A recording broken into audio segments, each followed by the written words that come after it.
Hi everyone, welcome to the module on land market dynamics and valuation.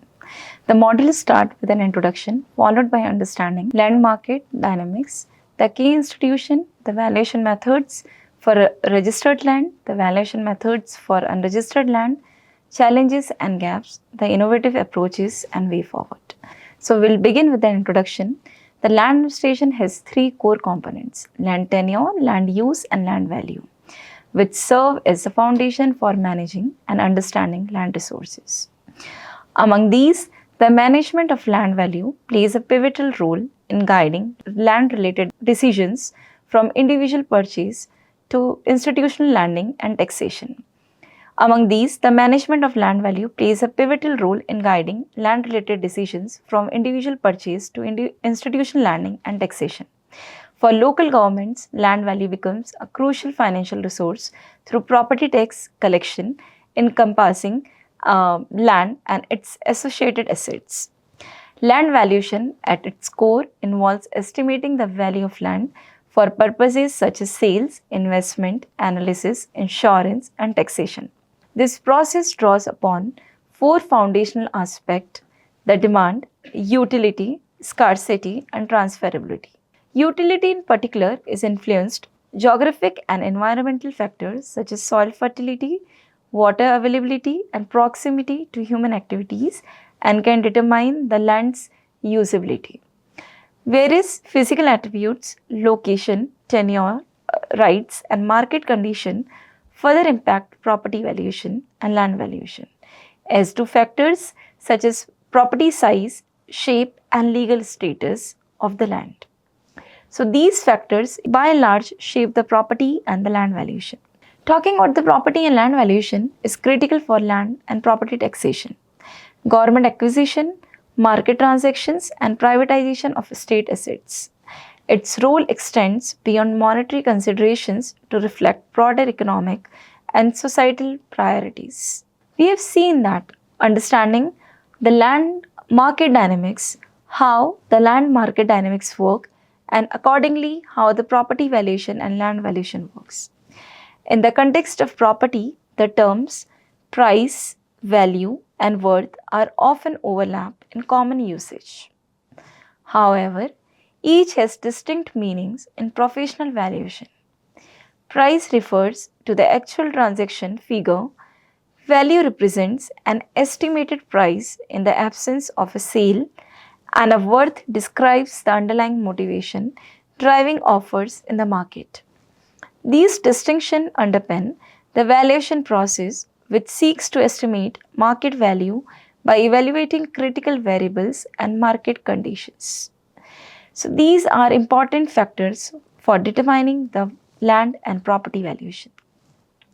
The value of a property reflects its estimated market price, which accounts for a blend of visible and invisible factors. These includes formal rules, social practices, and market dynamics.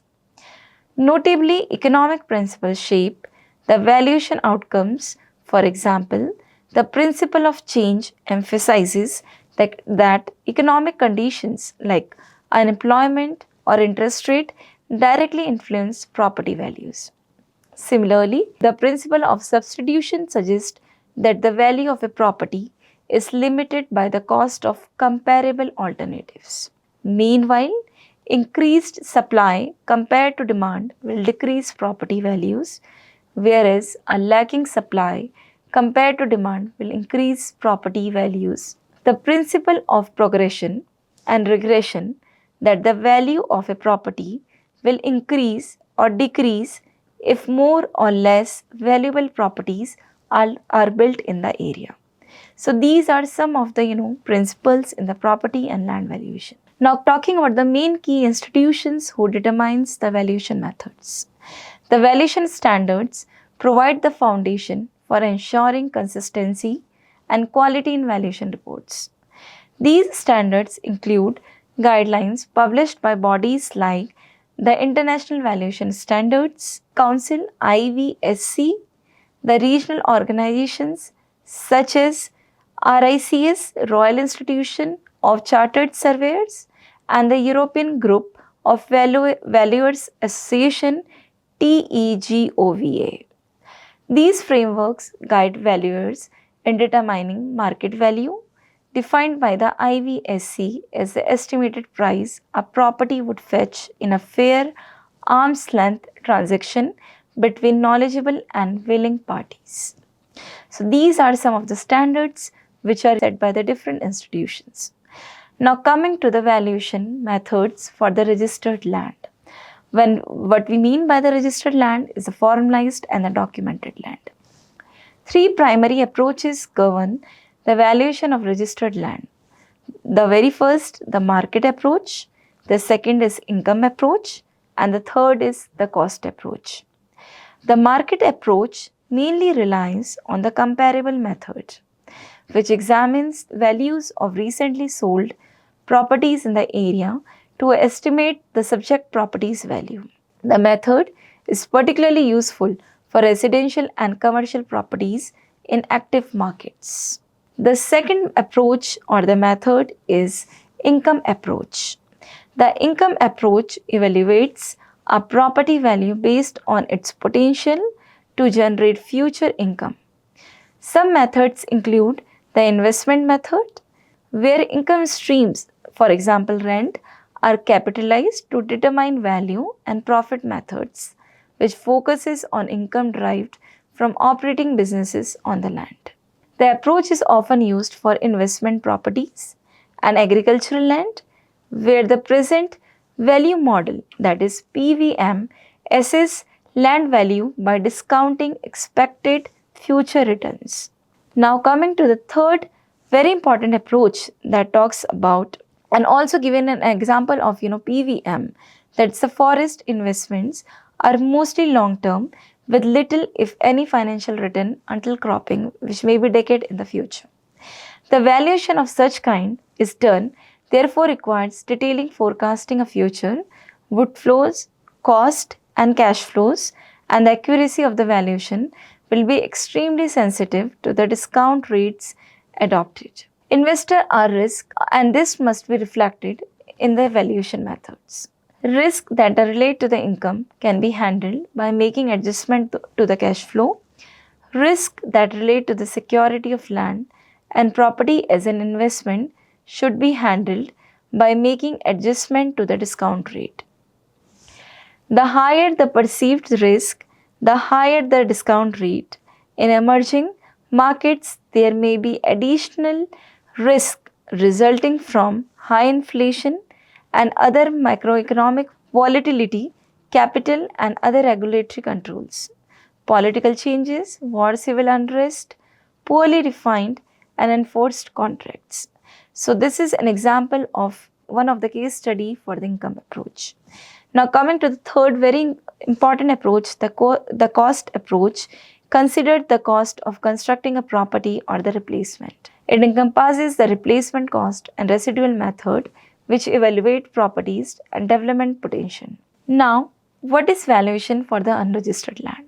So mainly when we are talking about unregistered land, it is undocumented and informal land. Approximately 70% of land in developing countries remain unregistered. The valuation of such land introduces unique challenges, and it is often lacks formal market value and no previous market transactions. Traditional valuation methods centered on economic metrics fails to account for non-market values such as social, cultural, spiritual and environmental significance. This is particularly relevant in context where historical discrimination, complex tenures and socio-cultural practices intersect.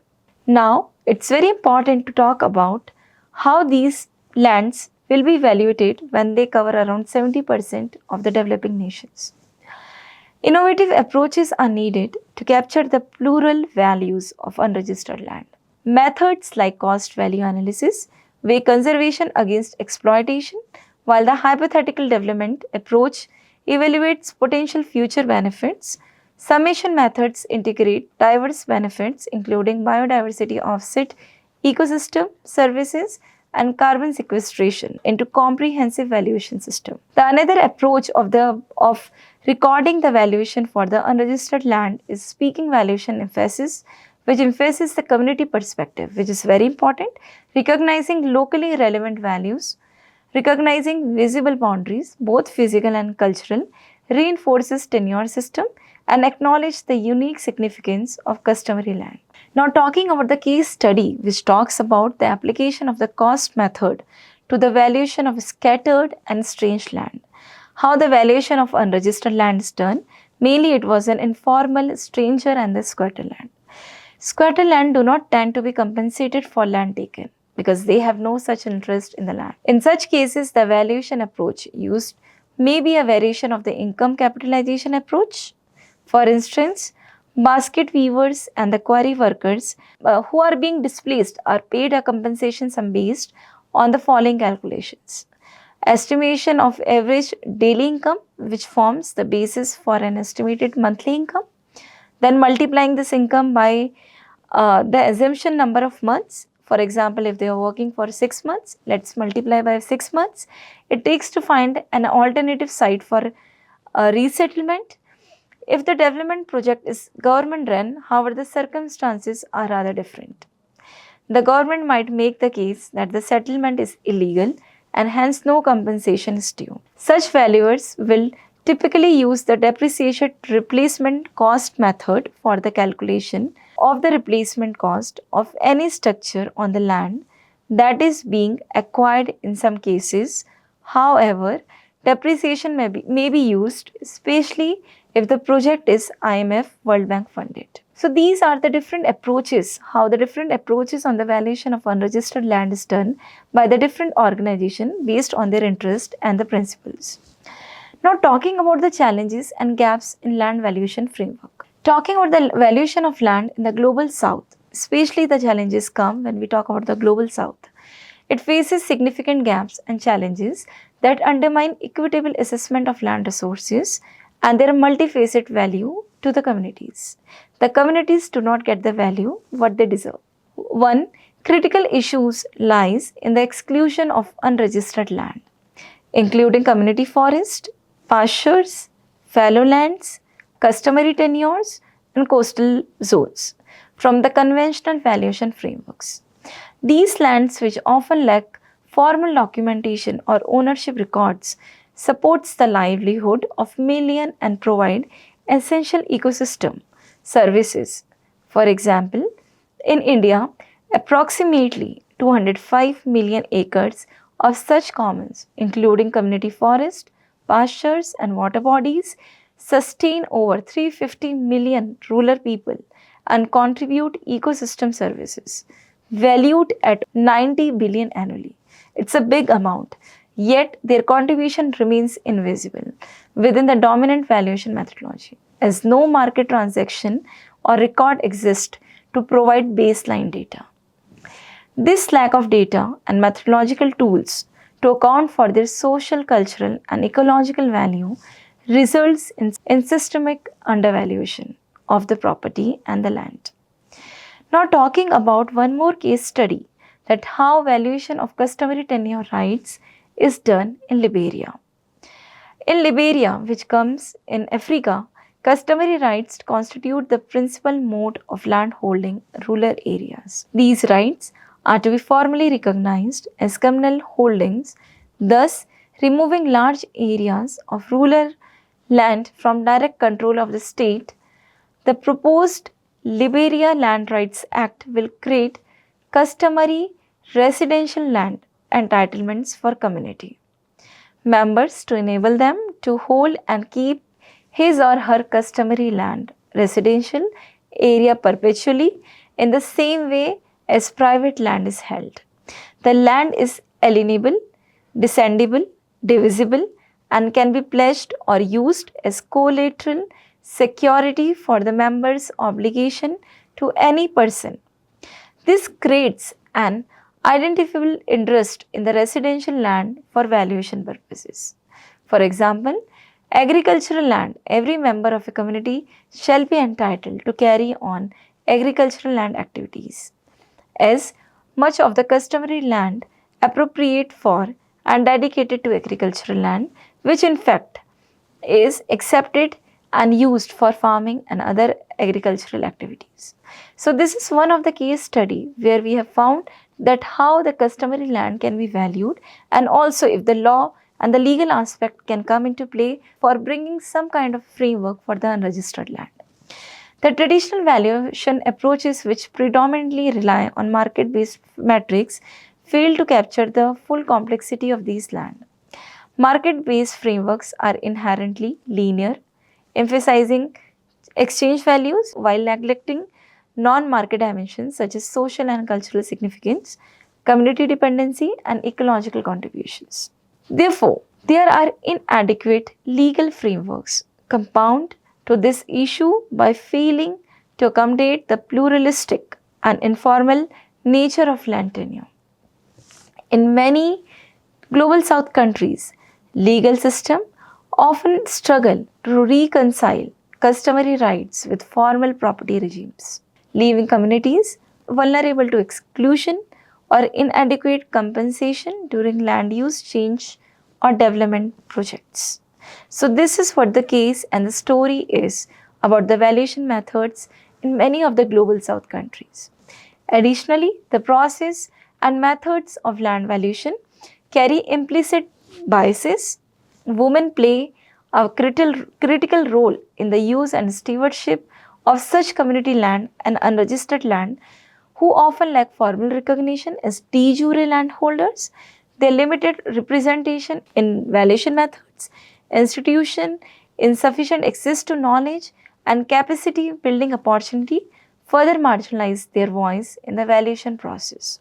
Hence, we see another kind of disparity which is coming in. The dominance of market-centric valuation approaches, often shaped by global north paradigm, poses another challenge. These frameworks assumes that formalizing land ownership will make it more accessible to market forces, yet this perspective is ill suited to the realities of the global south. Because in the global south, we have the pluralism, and there are the pluralistic value which are given to the land.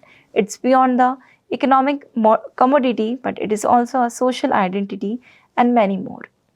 Therefore, now let's talk about the innovative approaches and the way forward. Conventional valuation principles and practices are much relevant in the Western developed market, whereas in developing nations, data veracity is often extremely opaque. About 70% of land ownership in developing nations are not formally registered. Therefore, a wide range of continuum tenure times need to be accommodated in the valuation process. This is very important. We have a continuum of tenure, hence it has to be taken into account when we are valuing the process. The approaches such as hedonism and neo-patrimonial framework for land claims that the title registration is fundamental to estimate the fair value of unregistered land. Ironically, such agenda have created much social disruptions and economic marginalization and brings out inadequacies of valuation in the global south. Therefore, we have to look beyond them. Now, the institutional economics emphasizes on the holistic investigation to determine value by regarding valuation, and valuation is not merely economic valuation but whole of the emotions and the other non-market values. Such valuation require socio-cultural, intangible, emotional and psychic attributes to be factored in order to have a holistic understanding of the non-market values. Critically, the valuation of unregistered land affords the potential for facilitation a more practical, community-centric and evolutionary approach to understanding property valuation. This requires not only bottom-up approach but also necessitates initiatives that have the potential to enhance the whole functionality, legal, fiscal and social dynamics of the land markets to be fit for the purpose and which fit for the local context, which fit for the global south. The Community Land Protection Program by Namati highlights one of the another case study which highlights how legal aid and capacity building can bolster community rights Addressing these challenges require adaptive practices, training programs on property rights and valuation process can enhance their participation and challenge inequitable valuations. For instance, initiatives like the inclusive frameworks for valuation must integrate both the design and implementation considerations. Engaging community in policy design decisions ensures that the framework reflect on ground realities. So these are some of the suggested challenges. And also one more very important thing about the robust data system, capturing the plural values of land, which can support the non-traditional valuations through care. uh, must be taken care to avoid excessive standardization and disconnect values from the local context. Hence, all these are some of the recommendations which talks about how policies must prioritize both de jure frameworks and grassroots implementation, effective dispute resolution mechanism, and community-led initiatives can challenge inequitable valuations, ensuring that all stakeholders, particularly the marginalized group, the women, the two-thirds of the population who are dependent uh, on the rural, who are on the rural landmass, derive their fair value from their land. By embracing these strategies, countries can create valuation systems that recognize the economic, social, cultural dimensions of land, fostering equity and sustainability in land administration. So, there I would like to end my module.